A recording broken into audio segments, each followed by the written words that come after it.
Exercise 6.9, question number 6.1. To complement the point class created in this chapter, create your own line class. To represent a line in the Euclidean plane, the class should have the following features. और उसके पास कौन कौन से features होंगे ये हमें given है। Feature चाहिए, फर्स्ट फीचर जो है आपका ये है because every line in the Euclidean plane can be represented by an equation of the form ax plus by plus c equal to 0, where a, b are not both 0, the line class should hold three private data a, b and c. जो पहला constructor होगा उसमें इन्होंने लिखा ए zero argument default constructor. जैसे यहाँ पे default constructor ये था, तो आपको एक डिफॉल्ट कंस्ट्रक्टर आपको डिफाइन करना है without any argument. Choose a sensible behavior for this constructor. For example, construct the line y equal to 0. Second जो point है, a two argument constructor whose input arguments are both type points, यानी कि जो आपका second जो constructor होगा वो आपको डिफाइन करना है जो कि दो आर्गुमेंट्स लेगा, क्योंकि आपको लाइन ड्रॉ करनी है। You have to draw a line और आपको दो पॉइंट्स आपको पास करने पड़ेंगे। फॉर एग्जांपल ये आपका पी पॉइंट है और ये आपका क्यू पॉइंट है, तो आपको लाइन ऐसे ड्रॉ करनी है। आप यहाँ पे लिखेंगे line point P point Q. तो आपने दो आर्गुमेंट यहाँ पे पास करेंगे सेकंड कंस्ट्रक्टर के लिए। थ्री आर्गुमेंट कंस्ट्रक्टर यानी कि हम डिफाइन करेंगे लाइन, और इसमें कितने आर्गुमेंट होंगे? तीन आर्गुमेंट होंगे। whose double arguments are simply assigned to ABC, यानी कि तीन आर्गुमेंट हमें लेने पड़ेंगे। For example double A, double BB, double CC, BB and double CC. और इसमें हमें क्या करना है? इसमें हमें करना है कि जो तीन आर्गुमेंट आप पास करेंगे that are simply assigned to ABC. So A और B और C को हमें असाइन करना है। So we can write A equal to A, B can be written as BB and C can be written as CC. ऐसे हमें इनको define करना है within this constructor. In the later two cases जो अभी हमने डिस्कस किए हैं, जो सेकंड कंस्ट्रक्टर है जहाँ पे आप दो पॉइंट आर्गुमेंट पास करेंगे, और ये वाला थर्ड वाला ये जो अभी हम डिफाइन करेंगे, इसमें give a sensible behavior in the event that the user give bad input. अगर आप bad input देते हैं, फॉर एग्जांपल आपने दोनों पॉइंट्स को दे दिया a is 0 and b is 0, second constructor है, यहाँ पे आपने दो आर्गुमेंट पास करने थे, दोनों पॉइंट p डेटा टाइप के। फॉर एग्जांपल ये है p और ये q। अगर दोनों पॉइंट सेम हो गए तो आपके पास केवल एक ही पॉइंट बचेगा।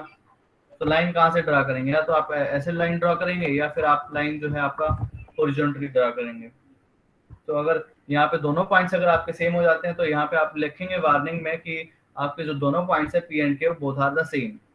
तो अब हमारे पास लाइन के लिए हमारे पास कौन कौन से है एलिमेंट है? A X plus B Y plus C equal to 0 हमने डिफाइन किया है। तो हमारे पास ए और बी और C three double data type के वेरिएबल है। तो हमें मेथड डिफाइन करना है, जैसे हमने डिफाइन किया था गेट एक्स गेट वाई इन पॉइंट क्लास। तो यहाँ पे हमें डिफाइन करना है थ्री गेट फंक्शन हम डिफाइन करेंगे। एक ए की वैल्यू बताएगा, एक बी की वैल्यू बताएगा, और थर्ड वाला जो होगा वो सी की वैल्यू बताएगा। Include methods named reflect X and reflect Y. तो रिफ्लेक्ट एक्स जो होगा वो आपका रिफ्लेक्ट करेगा कि दिस इज अ लाइन का जो है हम रिफ्लेक्शन लेंगे about the X axis. Reflect Y जो है वो रिप्रेजेंट करेगा कि जो हम लाइन का हम रिफ्लेक्शन लेंगे along y axis. Along change करेगा लाइन को या वाई एक्सिस के अलोंग चेंज करेगा, तो यहाँ पे हम कांस्टेंट ऐड नहीं करेंगे। सिमिलरली रिफ्लेक्ट वाई, तो हम लिख देंगे void reflect Y. Include a method to check if a given point is on line. अगर ये कंडीशन सेटिस्फाई करेगी तो लाई करता है, इसका मतलब it is true, else it is false. तो यहाँ पे आपको केवल दो वैल्यू आपको बतानी है कि yes it lie on the line और इट डज नॉट लाई। तो लाई करता है तो आपको ट्रू और false. So we will define it as an bool data type. Include a method that generate a point on the line. अब आपको line given है, इस पे आपको कोई भी आपको पॉइंट जनरेट कराना है। Include an equal to operator to check if the two line objects are same, क्योंकि हमें खाली ये बताना है कि इक्वल है या नहीं है। So it will be of bool data type. So we can write bool and उसके बाद आप लिखेंगे ऑपरेटर इक्वल टू, हम इसको मॉडिफाई कर रहे हैं, ऑपरेटर इक्वल टू, अब आपको यहाँ पे पास करना है सेकेंड लाइन, ठीक है। तो सेकेंड लाइन आप पास करेंगे तो यहाँ पे लिख देंगे constant line and call by reference करेंगे, एंड लाइन का नाम मैंने लिख दिया दैट, एंड फिर आप लिख देंगे कांस्टेंट। तो ये आपका कांस्टेंट है, जो आप लाइन पास करेंगे उसकी वैल्यू को अपडेट नहीं होने देगा, लाइन को अपडेट नहीं होने देगा। ये बाहर वाला जो कांस्टेंट है, जिस आर्गुमेंट पे काम करेंगे, जिस लाइन पे आप काम करेंगे, उसको अपडेट नहीं होने देगा। उसके बाद नेक्स्ट ऑपरेटर है आपका, वो है include the operator, insertion operator for printing a line to the screen. For example अगर हम लिखेंगे सी आउट एल, तो आपको लाइन की वैल्यू आपको प्रिंट आउट करनी है ऑन द कंप्यूटर स्क्रीन। तो कंप्यूटर स्क्रीन पे हम कैसे रिप्रेजेंट करेंगे, ax plus B Y plus C equal to 0। Computer screen पे हम शो करेंगे a की वैल्यू क्या है, b की वैल्यू क्या है और c की वैल्यू क्या है with in the square bracket. तो आउटपुट स्ट्रीम, उसके बाद ऑपरेटर का नेम, फिर आप लिखेंगे आउटपुट स्ट्रीम एंड, और यहाँ पे आपने लिख दिया OS, जैसे आपने लास्ट क्लास में डिफाइन किया था। लास्ट इंक्लूड ए प्रोसीजर, आपको एक प्रोसीजर डिफाइन करना है, नॉट ए मेथड, यानी क्लास के अंदर आप डिफाइन नहीं करेंगे, क्लास से बाहर डिफाइन करेंगे। That calculates the distance between a point and a line. The procedure should accept the two arguments in either order. दोनों केस में आप डिफाइन कर सकते हैं। डिस्टेंस आप निकाल सकते हैं पॉइंट से लाइन का या लाइन से पॉइंट का। तो आप you can calculate the distance from a point to a line, और you can calculate the distance from line to point. Exercise 6.2, अभी हम हेडर फाइल डिफाइन करेंगे, और उनका जो मेथड है, वो उनकी जो डेफिनेशन है वो हम .cc पे डिफाइन करेंगे। और जो थर्ड जो आपका फाइल है .cpp, उसमें हम चेक करेंगे कि जो हमने हेडर फाइल और जो .cc के अंदर जो हमने मेथड डिफाइन किए हैं, प्रोसीजर डिफाइन किए हैं, क्या वे आपके काम करते हैं, प्रोडक्ट काम करते हैं। तो सबसे पहले हम हेडर फाइल डिफाइन करते हैं। हेडर फाइल का नाम हमने दिया line.h। तो we are going to define, if not define this then we are going to define this header file। hash include point.h, ये मैंने यहाँ पे इंक्लूड किया है क्योंकि हमें आर्गुमेंट पास करने हैं point p and point q, तो मुझे इनकी हेडर फाइल की जरूरत पड़ेगी। तो we have to include this point.h। उसके बाद हमें डिफाइन करनी थी क्लास, और क्लास का नाम चाहिए था मुझे लाइन। सो हम लिखेंगे class, this is your keyword and this is the name of the class. और ये अब हमने डिफाइन करने थे। जो सबसे पहले हमें गिवन था, जो पहला की फीचर था, वो था कि आपकी जो लाइन होती है वो आपकी होती है ax plus B Y equal to C की इक्वल टू 0, इस फॉर्म में होती है। तो आप a b और c जो 3 वेरिएबल्स हैं उनको आप प्राइवेट के अंदर डिफाइन करेंगे। तो we have written private colon colon double a b and c, तो to specify the line ax plus B Y equal B Y plus C equal to 0। जो सेकंड की फीचर था वो था आपका कंस्ट्रक्टर ऐड करना। तो जो पहला कंस्ट्रक्टर था वो आपका था विदाउट एनी आर्गुमेंट। तो इसके लिए हमने लिखा line without any argument empty braces. तो line point p comma point q, ठीक है। तो और ये आपका सेकंड कंस्ट्रक्टर है। सो कंस्ट्रक्टर है तो क्लास का नाम और मेथड का नाम जो है सेम होगा। So that's why we have written line and it's pass the two arguments point p comma point q। उसके बाद था आपका 3 पॉइंट कंस्ट्रक्टर। 3 पॉइंट कंस्ट्रक्टर ये आपका नेक्स्ट है। लाइन, अब आपको लिखना है double a double b and double c, और a b c की वैल्यू जस्ट आपको a और b और c के अंदर आपको कॉपी करवानी है के अंदर। जो नेक्स्ट की फीचर था वो था आपका गेट मेथड्स, जहाँ पे आपको a b और c की वैल्यू आपको जो है रिटर्न करवानी थी। उसके लिए हमने लिखा है डबल गेट a कांस्टेंट, यानी कि हम यहाँ पे a की वैल्यू रिटर्न कराएंगे। तो यहाँ पे हम a की वैल्यू रिटर्न कराएंगे इसके अंदर गेट a के अंदर। गेट b, तो हम b की वैल्यू रिटर्न कराएंगे इसमें। गेट c, यहाँ पे हम c की वैल्यू रिटर्न कराएंगे। तो ये आपके गेट मेथड्स हो गए। उसके बाद आपका जो की फीचर था वो था आपका रिफ्लेक्शन लेना। तो आपको मेथड डिफाइन करने थे जो लाइन है उसको आपको रिफ्लेक्ट करना है अबाउट द एक्स एक्सिस और अबाउट द वाई एक्सिस। तो ये हमने लिखा reflection methods, void reflect x semicolon, void reflect y semicolon. Now check if a point is on the line. अब हमें चेक करना है नेक्स्ट जो आपका की फीचर था कि अगर कोई पॉइंट आपको गिवन है वो हमें बताना है कि ये इस लाइन पे लाई करता है या नहीं लाई करता है, ये पॉइंट इस पे लाई करता है या नहीं लाई करता है। तो उसके लिए हमने डिफाइन किया बोल, मेथड का नाम हमने लिख दिया इंसिडेंट पॉइंट पी और ये हमने लिखा कांस्टेंट, क्योंकि हमें बताना है कि लाई कर रहा है या नहीं लाई करता है ऑन दिस लाइन। तो it will be true value और फॉल्स वैल्यू। तो हम लाइन को जो है मॉडिफाई नहीं करेंगे, इसीलिए हमने यहाँ पे कांस्टेंट ऐड किया है। उसके बाद हमें एक पॉइंट फाइंड आउट करना था।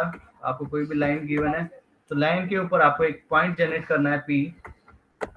तो उसके लिए हमने लिखा है पॉइंट डेटा टाइप का चाहिए, हमें वैल्यू रिटर्न करवानी है, वो पॉइंट डेटा टाइप का होगा find point P, find point and without any argument, और हमने लिख दिया कांस्टेंट। उसके बाद दो लाइन आपको गिवन है, for example line L1 and second line L2। अब हमें चेक करना है क्या ये दो लाइन इक्वल है। तो इक्वल चेक करने के लिए हमने यहाँ पे डिफाइन किया bool operator equal to constant line and percent that constant, और ये अभी हमने कर दिया क्लास का टर्मिनेशन, सेमीकोलन लगा दिया हमने, क्लास बंद कर दिया और सेमीकोलन हमने इसको लगा दिया है। तो सेमीकोलन लगाना ना भूलें। तो उसके बाद write a line to an output stream. तो सी आउट एल जो है, अगर हम लिखते हैं कमांड सी आउट एल, तो मुझे एल की वैल्यू प्रिंट आउट करनी है ऑन द कंप्यूटर स्क्रीन, यानी कि हम प्रिंट आउट करेंगे A B and C in the square bracket. तो इसके लिए हमने यहाँ पे लिखा है output stream and operator insertion operator bracket के अंदर, और आउटपुट स्ट्रीम एंड और OS for the output stream, यानी कि हम यहाँ पे सी आउट की वैल्यू पास करेंगे सी आउट एल। तो आपका जो लेफ्ट आर्गुमेंट होगा वो होगा ओएस, क्योंकि कॉल बाय रेफरेंस है। तो ओएस जो है आपका सी आउट हो जाएगा अगर ये कंडीशन हम एग्जीक्यूट कराते हैं तो, और इसका जो राइट आर्गुमेंट हो जाएगा वो आपका लाइन आ जाएगी यहाँ पे। तो दो आर्गुमेंट इसने लिए, जो पहला आर्गुमेंट है वो आपका आउटपुट स्ट्रीम टाइप का है ओएस, एंड जो सेकंड आर्गुमेंट है वो आपका लाइन। उसके बाद आपको डिस्टेंस प्रोसीजर डिफाइन करना था, जो कि डिस्टेंस निकालेगा from A given point to a line और लाइन टू पॉइंट। तो उसके लिए हमने लिखा है डबल डिस्टेंस, ये आपका निकालेगा लाइन से पॉइंट के बीच का डिस्टेंस, और यहाँ पे हमने लिख दिया डबल डिस्टेंस पी से लेके पॉइंट से लेके लाइन का डिस्टेंस। दोनों सेम ही होंगे बट दोनों आर्गुमेंट हमें पास कराने हैं। और उसके बाद हमने कर दिया है एंड ऑफ द फाइल, ठीक है। अब हम इसको डिफाइन करेंगे, यहाँ पे डिफाइन करेंगे .cc फाइल में। अब हमने ये जो हेडर फाइल लिखी है उसको हमने करा दिया इंक्लूड #include line.h। अब जो है पहला कंस्ट्रक्टर हमें डिफाइन करना था, यहाँ पे हम डिफाइन कर देते हैं ax + by + c = 0 है हमें। तो डिफॉल्ट कंस्ट्रक्टर है आपका, ये हमने यहाँ पे लिखा कि a b c तीनों जो है वो आपके 0 है, 0 = 0, ये आपका हो गया 0, ये हमने ऐसे लिखा है। उसके बाद आपको 2 पॉइंट देंगे, सेकेंड जो कंस्ट्रक्टर होगा कैसे डिफाइन करेंगे, क्लास का नेम, फिर मेथड का नेम : स्कोप रेजोल्यूशन ऑपरेटर, फिर मेथड का नेम, फिर उसके बाद जो आपने आर्गुमेंट पास कराने हैं, क्योंकि अब हमें क्या चाहिए, 2 पॉइंट आपको गिवन है, for example this is point P and this is point Q. तो इनके बीच में से हमें लाइन पास करानी है। So we have to find out the equation of a line ax + by + c = 0 with the help of these 2 points। so हमने point पास किए हैं, point p and point q। तो हमें पॉइंट कैसे डिफाइन करनी है, लाइन कैसे डिफाइन करनी है। so लाइन डिफाइन करने के लिए आपके पास इक्वेशन ऑफ लाइन जो होती है वो होती है, एक तो y = mx + c, m जो होता है आपका स्लोप होता है, स्लोप आप निकालते हैं y2 मंथ्स का y1 / x2 मंथ्स का x1। अगर आपके पास 2 पॉइंट हैं, for example it is x1 y1 and this is your x2 y2। तो एक तो ये आपका फॉर्मूला है इक्वेशन ऑफ लाइन निकालने के लिए, और एक फॉर्मूला होता है इक्वेशन ऑफ लाइन निकालने के लिए, y माइनस का y1 is equal to m into x minus x1। ठीक है, तो दो फॉर्मूले होते हैं आपके, ये हम यहाँ पे सेकंड वाले का यूज करेंगे। अगर हम इसको यूज करेंगे तो इक्वेशन ऑफ लाइन क्या आएगी, पहले हम ये निकालते हैं। y माइनस का y1 equal to m into x minus x1। तो अगर मैं यहाँ पे लिखता हूँ y माइनस का y1 equal to m, m आपकी वैल्यू है यहाँ पे, y2 माइनस का y1 अपॉन x2 माइनस का x1 into x minus x1। तो हम इसकी फॉर्म में लेके आएंगे पहले। तो इसको अगर हम सोल्व करते हैं तो हमारा आएगा, इसको मैं मल्टीप्लाई कर देता हूँ x2 माइनस x1 से। तो y माइनस का y1 इंटू x2 माइनस का x1, और राइट हैंड साइड में आपका हो जाएगा y2 माइनस का y1 इंटू x माइनस का x1। ये आपके पास हो जाएगा। अब आप इसको आप सिंप्लीफाई करते हैं हम।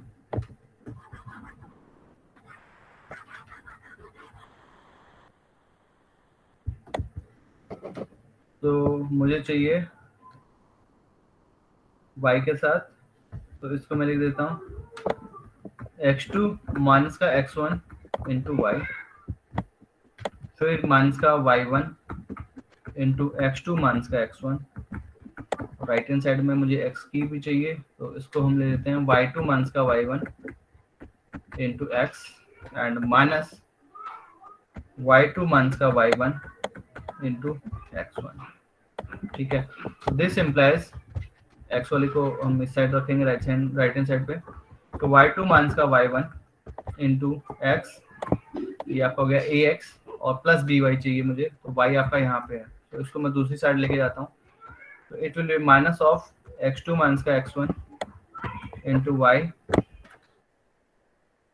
तो ये आपका हो जाएगा माइनस का y2 माइनस का y1 इंटू x1, और इसको अगर मैं इधर लेके आता हूँ तो ये मेरा हो जाएगा प्लस में y1 इंटू x2 माइनस का x1 एंड इक्वल टू 0। तो ये वाली टर्म यहाँ पे आ गई, इसको इधर लेके आएंगे माइनस में हो जाएगा, और ये माइनस में है पहले से ही, और ये आपका प्लस में हो जाएगा।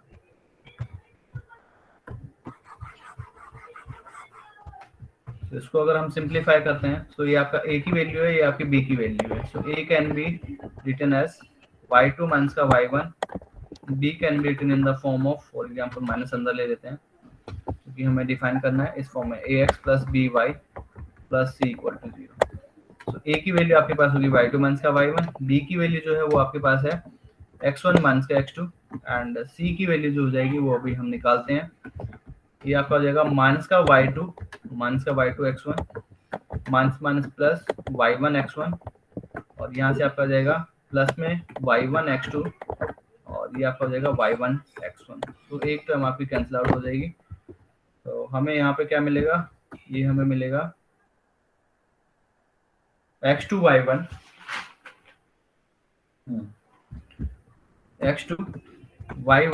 माइनस का y2 x1। तो a b c की वैल्यू में मिल जाएगी। सो a b c ये मुझे ऐसे डिफाइन करना है। तो इसके लिए हमें क्या करना पड़ेगा, आपको दोनों पॉइंट को एक्सेस करना है, y1 y2 x1 x2 ये आपको एक्सेस कराना है। तो और a b c के अंदर हमें डिफाइन करना है। तो सबसे पहले इनकी वैल्यू हम एक्सेस कराते हैं p डॉट गेट x से।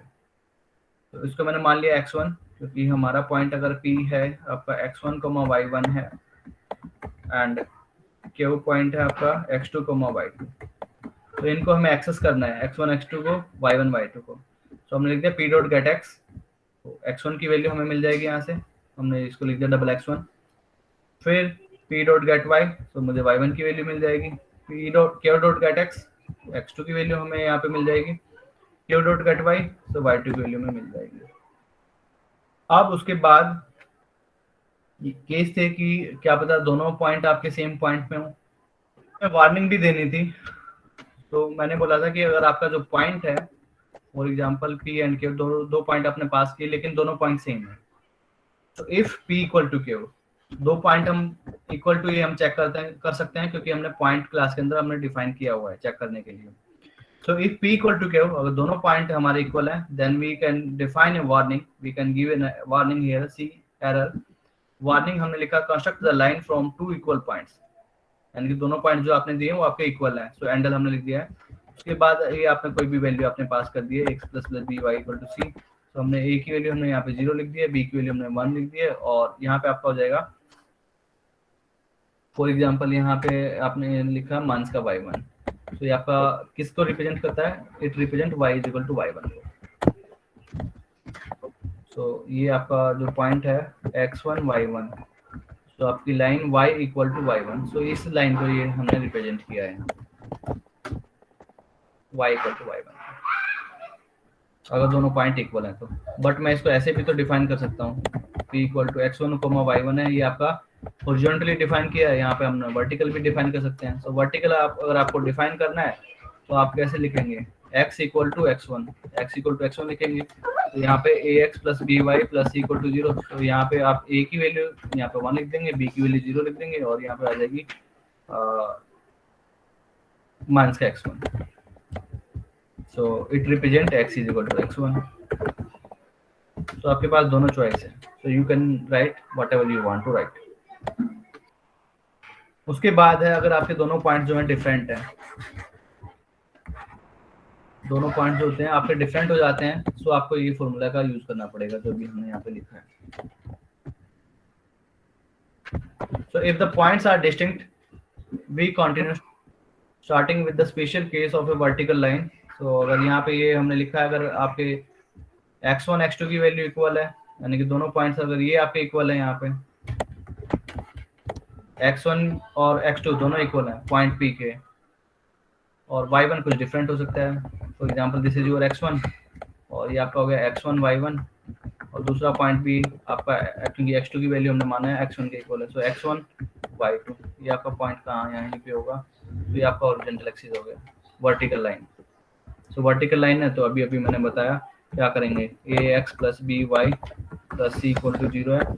सो x इक्वल टू x1 को रिप्रेजेंट करना है हमें. So this and this is 0 और दिस इज माइनस का x1. सो a की वैल्यू 1, b की वैल्यू 0 और c की वैल्यू माइनस का x1. ये आपका सेकंड केस है कि if the points are distinct,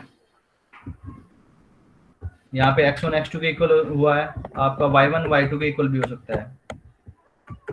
तो उस केस में आप क्या लिखेंगे? फॉर एग्जांपल आपका y1 और y2 इस लाइन पे है, तो y1 and y2 both are equal. So it is x1 y1 और x2 y2 भी y1 के इक्वल है.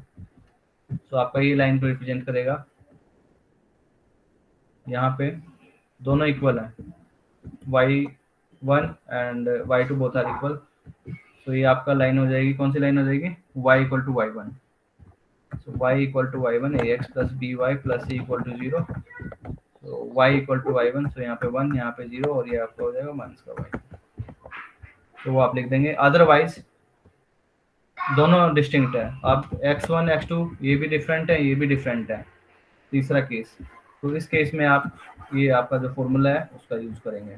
तो आपने लिख दिया है कि a की वैल्यू जो हो जाएगी वो आपके पास हो जाएगी y2 माइनस का y1, b की वैल्यू हो जाएगी x1 minus x2 and c की वैल्यू हो जाएगी x2 इंटू y1 माइनस का x1 इंटू y2.